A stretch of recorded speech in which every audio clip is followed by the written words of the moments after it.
Hello everybody, welcome back to the cabin. Welcome back to Commonwealth. Flipper, too hot and windy outside today to film out there on the way in here. So I've got a great topic. It's not exactly exciting for some folks because I've got quite a few messages lately from some folks who have said they have had to go back to work. There's just not enough money for themselves to sustain themselves with an income from reselling. Most of the messages I've got are from the second income in the family headed back to work, and they're not giving up reselling. They just need that supplemental cash to come in because the money isn't as strong as it used to be.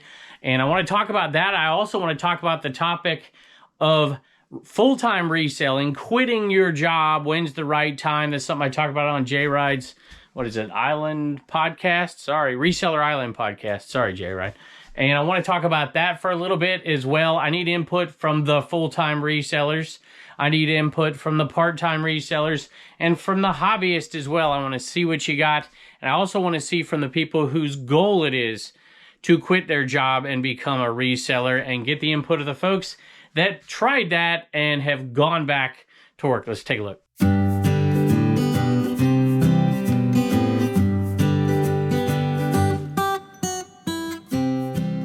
I guess we need to clear up a few things first. One is, has the reselling bubble burst? I'm not convinced that it has, but there are certainly some signs out there that it maybe has slowed, not just the normal summer slowdown, but slowing in general. We'll talk about that. And the other thing I want to talk about first is my situation, just to provide clarity. There's a lot of new folks to the channel. I have a different situation. Let me tell you about it. But of course, I do have to pick some stuff today, and I am glad something sold out of this bin. I love selling textile type stuff. I just love it. You know, non-clothing textile type stuff. But they're not always the best sell-through rate items, but I still pick them up. Here's a Scooby-Doo roadmap, a little vintage blanket, and that sold for $17.95 plus shipping. So I just thought to myself, I'm like, do I really want to get into the question, has the reselling bubble burst, and get in and debate that? And I'll tell you what, that could be a whole video in and of itself. Personally, I don't think it has. I think there are new challenges, new difficulties for some folks, especially folks who use a certain model, and it requires some adaptation and some change. But I think overall, and I've said this many times, I think the overall reselling market continues to grow. Now, there are other factors that make it a little bit more difficult for sure, but I think it's growing. But I want to know your opinion. Tell me in the comments below, has the bubble burst on reselling or not? Next item I had out at a yard sale, or I had out on the table last episode, because I was trying to get to something in here and people were asking about it, and I'm like, well, it's sold. So this is the Stalking Jaguar. Sometimes they call them TV lamps. Set them on top of your lamp. Some of y'all remember these. I certainly remember them out and about. They're probably from the 1970s, maybe before for some of them. And this one was working. The light in the back. There's some that don't have the light. There's some different shapes, designs. I see them all the time, but they're always way too high priced. And this particular sale, they were not, and I'm glad because it sold for 130 bucks plus shipping. I've said this before, but just some clarity for folks that have come and joined us. By the way, thank you for subscribing. We appreciate you stopping by. Even for those who don't always agree with me, I certainly like to hear from you as well. But just to look back a little bit so you understand where I'm at, I really have never been a full-time reseller, except for in the summer times. I felt like I was a full-time reseller because I'd put in 40, 50 hours a week reselling in the summertime because I was a teacher and we got the summertime off. Also a couple weeks around Christmas to pay for all the Christmas gifts. I would work 50, 60 hours a week, except for the days right before Christmas and Christmas. So my income came from teaching, from coaching, from driving the bus, and I'd make 40, all of that combined, I think the most I ever made was 45. And I started to resell and it grew over time. Eventually, it got to the point, a couple years, where I made more doing that than teaching. But most of those years, it wasn't the case. So it was full-time income, part-time reselling on the side to make some more money. And when I started social media, I could see the social media was going to eventually get to the point where it would replace not my reselling business, it would replace my teaching salary. And it did eventually get to that point. When I saw that, I realized that if I could do that, I'd have more money for the reselling, more time for the reselling as well. And that's why I quit. I don't think I would have ever had the courage, knowing what I know now, I would have quit. Just forget the social media, I would have quit to become a reseller, because I think I could have made the same amount of money reselling and teaching if I was just reselling and doing it for more hours a day. But I would have never had the courage to do it. And what gave me the courage was this little bit of extra income that I saw a trajectory for. And I'm like, holy moly, this might work. So my story is not like anybody else's, but I think a lot of your stories may not be like anybody else's as well. And that's what I want to talk about today. Made a Dibdit.com sale for the deal of the day. It's the Dukes of Hazzard General Lee Ertl die cast along with Boss Hogs. Right there, and we put it out there on a better deal than we'd put over on eBay, and we just do some deals of the day. Lennon bought it. Appreciate it. 15 bucks for that one, plus shipping. By the way, that reminded me I forgot to put up a deal of the day on the last video, so I've got a couple candidates here. I might put up two since I forgot. This sweet vintage Smokey the Bear and the bendable Noid and his other little Noid buddy. We'll put those over there. Way cheap. Well, I don't know about way, but cheaper than you'd get them on eBay. For sure, if somebody wants to grab them. So because I look like I'm a full-time reseller on YouTube, people always ask me, you know, should I go full-time? Should I quit my job and whatever? And first of all, I don't think I'm the right person to ask necessarily, but I do want to talk about my experience a little bit and the ones that I talk to, because I ask people about their circumstances. And I'm just curious what you guys think out there. So most of the people who are considering this are the second income earners in the family, or maybe the second tier earner, or sometimes they're not. Sometimes they're up here, but their spouse makes enough and they start to make those decisions. I've had some folks say, hey, both of us quit our jobs because of X, Y, or Z, and they have really unique sourcing opportunities that really make it possible. And some of them have extra side incomes coming in from different investments and doing whatever. So everybody's circumstance is different. But I'm going to go over a few things that I think are extremely important for somebody, maybe just generally speaking, before you ever consider doing this, because it can be a mistake. To me, there was zero risk, and I want to talk about that. Look at this, ask and you shall receive here. I don't normally buy this kind of stuff, but when you get something cheaper than cheap, sometimes you grab it. My Little Pony movie sleeping bag, and that one sold for 20 bucks plus shipping. Here's what I mean by zero risk, and these are the people out there who, if you can identify with this, then yeah, if you're having some success, then maybe you should give it a shot. So for me, it wasn't a no risk proposition for me because of the social media money starting to come in. That made it nicer, but you know, social media can disappear like that, just like, you know, your sources can disappear like that, and something fail or something happen in your life that causes you to need more cash for something, emergencies, whatever, insurance stuff. What it was for me is that I knew if I walked away from that teaching job, I was young, I only needed 9 years to a pension. When I did it, I started teaching, I was 22, y'all. So, I mean, I was well on my way to getting that pension 21 years at age 43.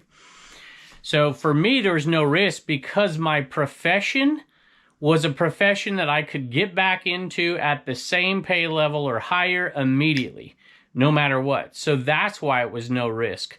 What was key to me is that if there was a delay getting back to that job, I needed to have enough income to get through 6 months, 2 months. But in reality, it's not like people are beating down the doors to be public high school teachers. And I was a good one. And so for me, I quit my job. I'm like, hey, what's in my family? You know, a lot of my family, not my immediate family, are like, well, you know, you don't want to do that. I'm like, listen, if I decide in 2 months or in 2 years that I want to go back to teaching, all I got to do is knock on the door and I can go get that job back. So some people are in that situation and some people aren't. And that mitigates the risk if you want to give it a shot. But there's other factors too. And no matter what anybody says, those factors do matter, because sometimes, like these folks we've been talking to, there is a lull in reselling. Maybe not for everybody, but for everybody who resells, there are ups and downs.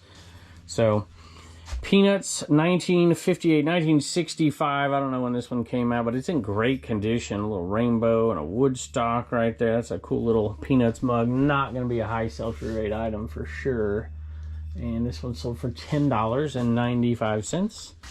plus shipping, which is why it sat over there for a while. So if you're thinking about the reselling side of it, and let me know if you think I'm wrong out there, and I'll throw out some numbers, and they don't all have to, you know, make sense to everybody, but I don't think people should quit their job to start reselling without having an ample amount of experience.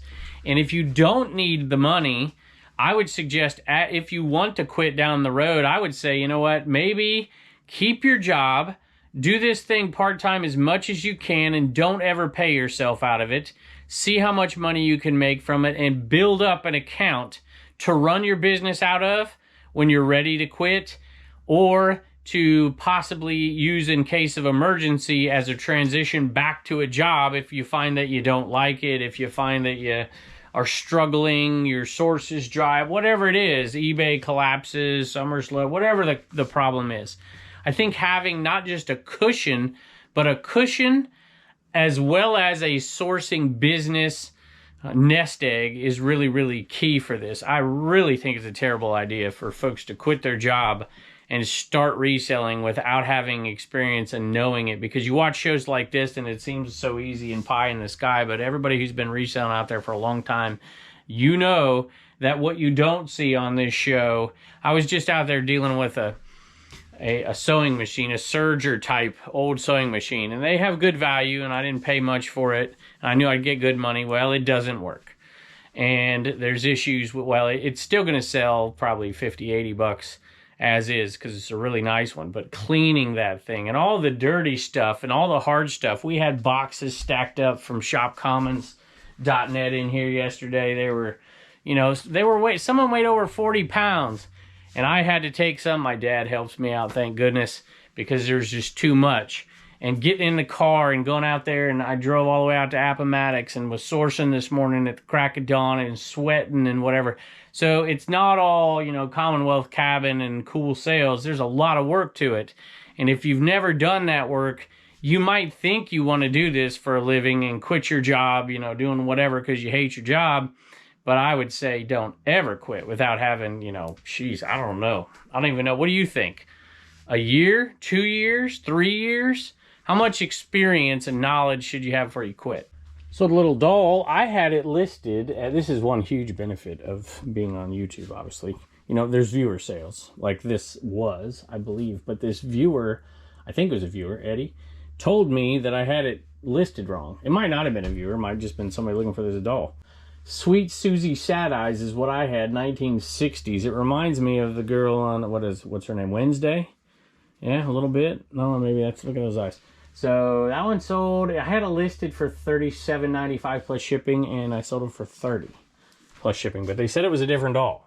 I had the name wrong, so who knows. I think it's also a mistake for folks to think like I did. I used to resell 20, maybe 25 hours a week. I'd work hard. That was in addition to teaching and coaching and doing all that. On average, maybe 20 hours a week. Sometimes less, sometimes more, but because of the summer and the breaks, it would average out to probably be 20 hours a week.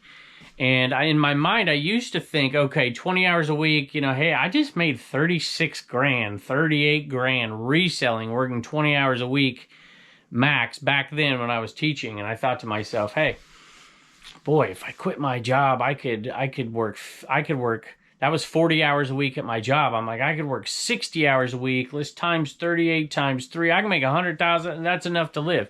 It doesn't quite work like that. I don't know why it doesn't, but it doesn't. At least it hasn't for me. Well, I never really ramped it up too much. I tried right when I quit my job. I'm like, I'm putting 40 hours a week in reselling.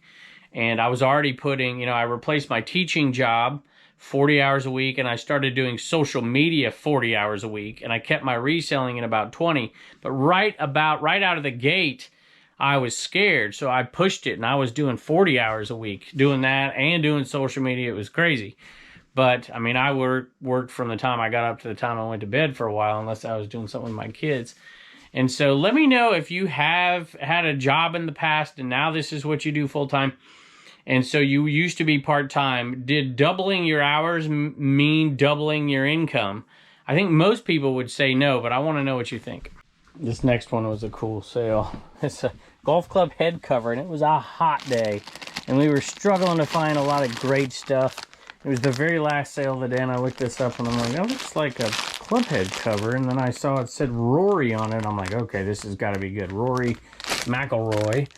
And sure enough, looked it up. I think I paid 50 cents, y'all. $44.95 for that Rory McIlroy golf club head cover, new in the package. Crazy. So for me, in case you encounter those tough times, there's three things. You know, is your fallback job secure? And for a lot of folks, it isn't, and a lot of folks it is, just depending, you know, if you have skills, actual marketable skills, which I have very few, except for teaching and yapping at the mouth and doing all that stuff, then it's a little bit less of a risk. The biggest thing to me, though, is the personal financial side of it before you do this, and it's really more about a state of mind than anything else. But of course, do you have an operating budget that is significant enough for you to take educated risks in order to hopefully get more capital coming in? So that's a big thing, you know, just to quit your job and be on a shoestring budget that's not easy. But the bigger thing is your financial situation when you start. How much debt, how much liability, what are your bills that you have to pay? That's a bigger question to me. In the old eBay cave where we started the Commonwealth Picker channel forever ago, and Flipper channel. And actually, no, we never did the Flipper channel much in here, a little bit. Sold this Coleman tent, y'all. I used to buy these tents all the time because my oldest boy would set them up for me and I'd pay him a little bit of money. And if you take a picture of a tent set up and you know everything's there, it's in good condition, the buyer can view it, it's usually pretty good and you can make some good money. But when you don't do that, you don't make very much. It's been hanging around a while, and my oldest boy doesn't do it anymore because he's got a real job. Speaking of real jobs, and this one sold for 45 bucks plus shipping. And I only paid $5 for it, and it was 2 years ago. But that is the reason why you don't see me buy tents anymore, because I don't want to stand out there and set them up. Not that you have to, but it's definitely going to bring more money if you do. And that's why I use the blow-ups, the inflatables. We always inflate those and show the picture. You're going to get a $20, $30, $40, maybe not dollar, percentage premium if you show that it's working. Every time I leave, I turn the AC on, so when I come back, I got to turn it off. Whew, it's getting hot. And obviously, if it's a new item, you don't have to show that. Next item's pretty cool, and it's not a surprise it's sold. And then we're going to get back into this financial side of the equation, and hopefully you're chiming in here. So this is, of course, Luke Perry's Dylan and Brenda from 90210, and it's not a surprise. When it sold, I'm like, huh, I've had that listed for a while. I picked it up for $1 a piece, I believe, down there with Back from Burnout, if you remember Mel down there in, where were we? We were at FlipCon, Mel. Remember me picking these up? And I'm like, sweet. And so we sold those two dolls right there. What did they sell for? $32 plus shipping.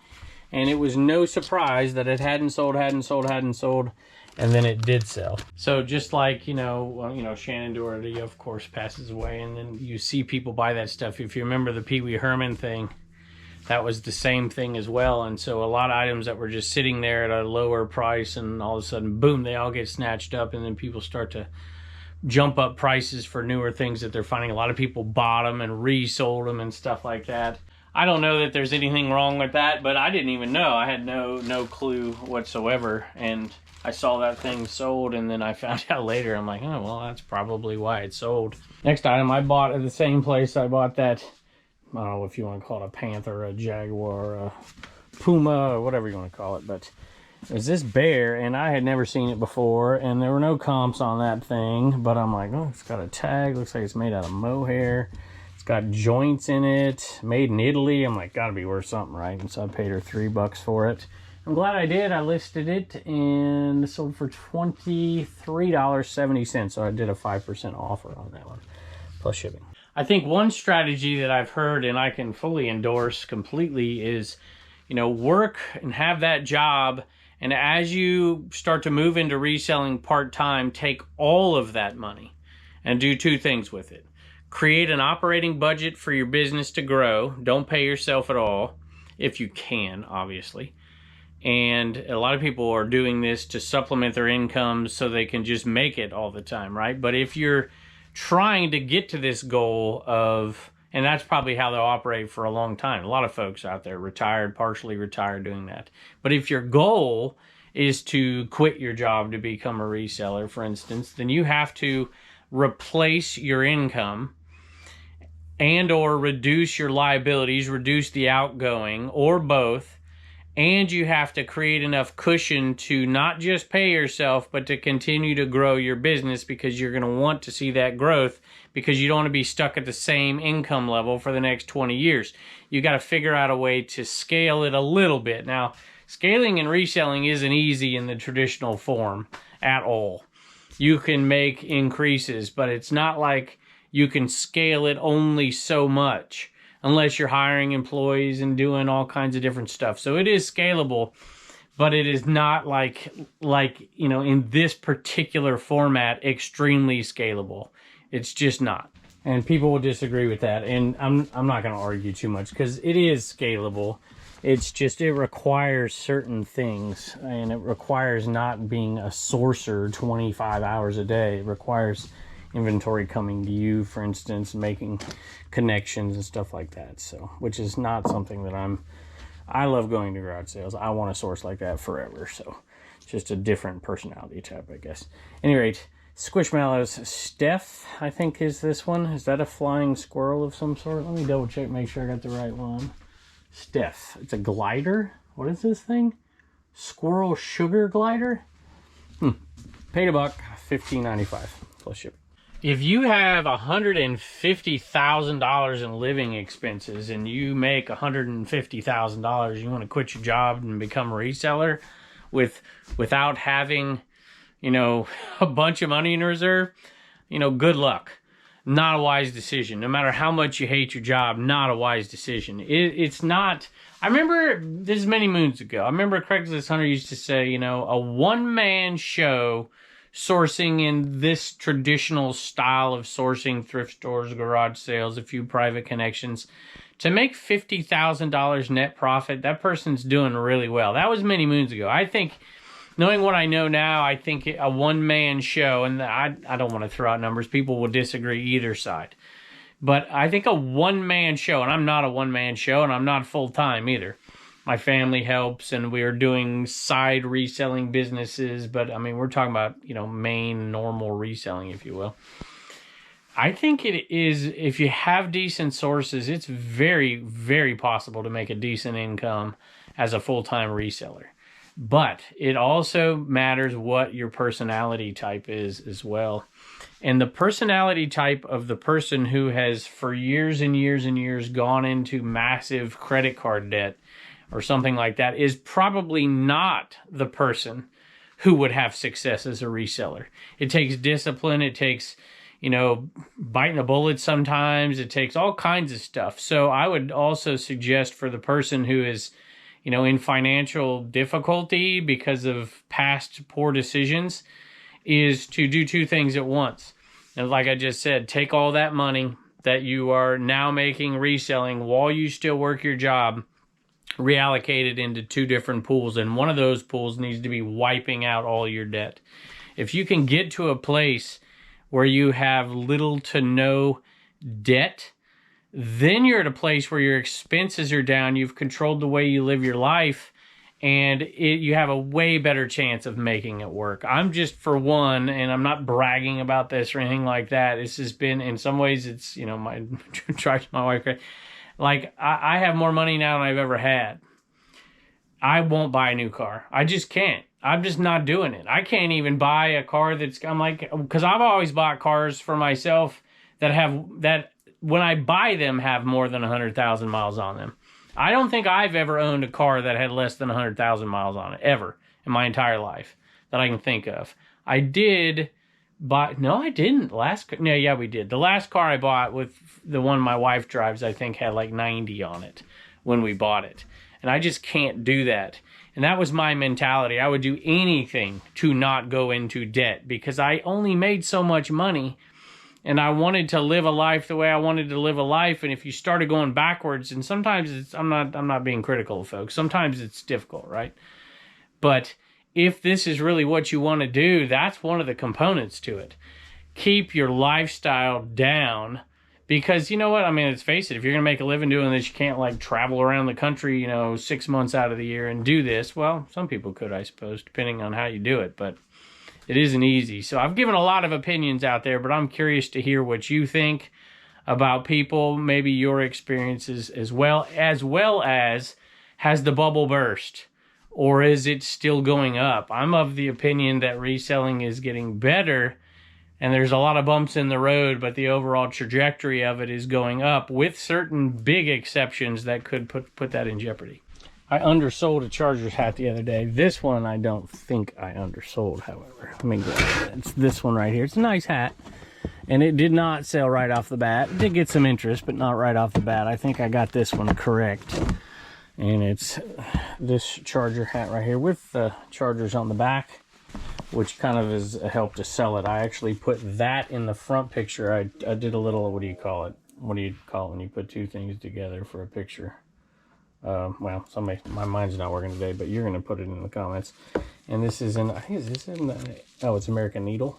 Right here, some condition issues, but I put it out there for 50 bucks plus shipping, and it's sold. Hello Kitty is sitting here. Been sitting here for a little while. Jack in the box.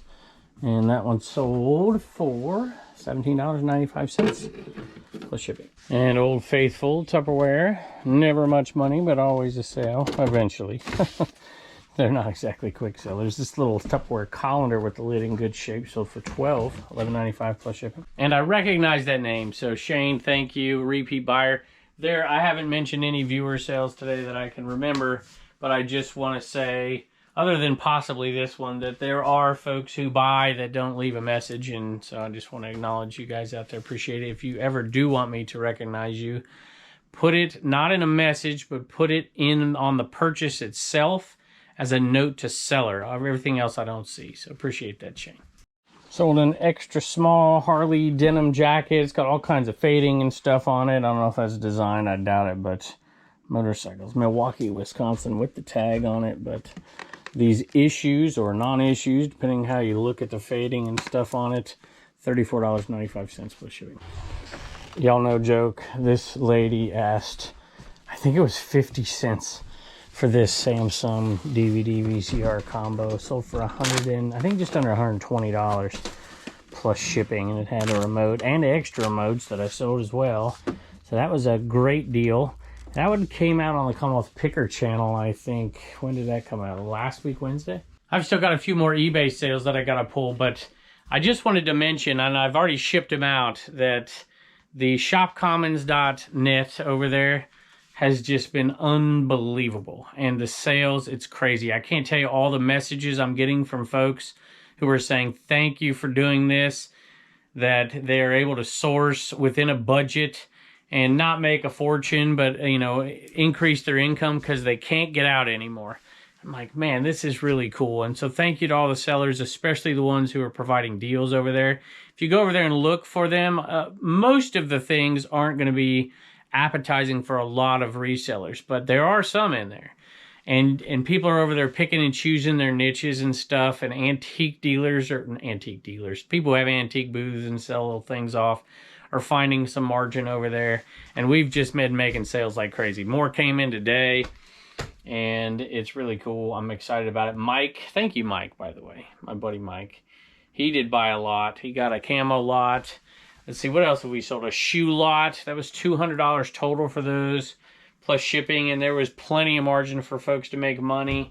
We sold 2 more comic book lots to some folks, and something else. We sold another LP lot, which is awesome. And so it's been fun communicating with folks over there. So if you get a chance, even if you don't think it's the right fit for you, which it may not be either as a buyer or a seller, go check it out as it's growing. The problem is we can only grow so much because we're putting stuff out there to sell it and it's getting bought up. So the ramping up of the listings is going slow because a lot of them are selling. And the folks that are having success are the folks that are selling it with margin for the buyer, which is the point of this whole thing for some of these folks out there. And thank you to all the folks out there, folks with disabilities. And that one guy sent me a message and he said, hey, I've got heart failure. And, I can't walk more than 50 feet. and before it really makes me struggle. And he's like, so thank you. You know, this is a couple $100 extra a month I can make off of these things without having to go out and source. And it's really cool. It's not for everybody, but thank y'all very, very much. And I'm excited about it. And I'm going to go live and sell lots over there too. We're, of course, going live on dibdit.com for individual sales and some lots. And every once in a while on Whatnot at this point as well. So that side of the business is going well, which is good. Because that means I'm making enough money to pay Jess to do it and to pay Bubba's girlfriend. So that's awesome. In the meantime, me and my wife are kind of chugging away over here on eBay and doing pretty darn good for the middle of the summer. This is something she picked up. She's been listing here and there for us as well, which is cool. And it's this Lightning McQueen, like, computer looking thing. I don't even know what it is, but she picked it up at a yard sale and brought it to me. I'm like, okay, cool. And I was surprised. It sells for decent money. $31.95 for that thing. Plus shipping. I gotta go out to the other shed to get the next item, but it was a VTech Learning laptop. I'm embarrassed to show you all this right here, but this is my pile. This is the non-eBay pile. So I've been working on these right here. A good and beautiful year 2 course book. This is a cool one right here because it's multi-quantity right there. And these are selling quick because we just got them listed. For that tub out there and more that I haven't got processed yet, we paid 25 bucks. This one alone sold for 20 plus shipping. And there's multi-quantity of all that. Some of them, it didn't take that long to list. Snap, easy. And some of them have quantities of 6, 8, 3, 11. And so it didn't take very long. I think there was like over $1,100 in listings. And we're already seeing action on this. Some sold today as well, which I'll ship out tomorrow, which is awesome. So, you know, probably undersold that, to be honest with you. But I couldn't list them as new because there's a little bit of fading and stuff on them. And if I could have listed some of them as new, and I think we did for a few, I think we could have got a lot more. But that was a great yard sale pickup. And a lot of pickers were at that sale and had already left. And then I found that bin. I'm like, whew. Some people don't want to deal with that stuff. But homeschooling stuff, some of it can do really well. I just have never seen multi-quantities of homeschooling stuff like that. It's odd. Because who's going to buy multi-quantity? It must have been a teacher, a tutor, something. Or did like a collective homeschool or something. But that was my best homeschooling score ever. 25 into well over $1,000 when it's all said and done after a lot of work. Every once in a while I buy stuff at a yard sale that I don't even really know what it is, or I've never even heard of it before. Gotta get Mountain Man Treasures being closed right there. Because it's cheap and it's all brand new. And look, it's got a bracelet there and whatever this is. Wild driftwood, and check the date. Make sure it's not expired and all that. And I made an offer for a whole ton of it. Thinking, if it's good, it'll pay off. And it's cheap, so if it doesn't, who cares? And that right there sold for $19.95 plus shipping. It's more than I paid for all that stuff that day. All right, we had to turn the AC on because it's hot out there today, isn't it, buddy? Mm-hmm. Do you know who that is?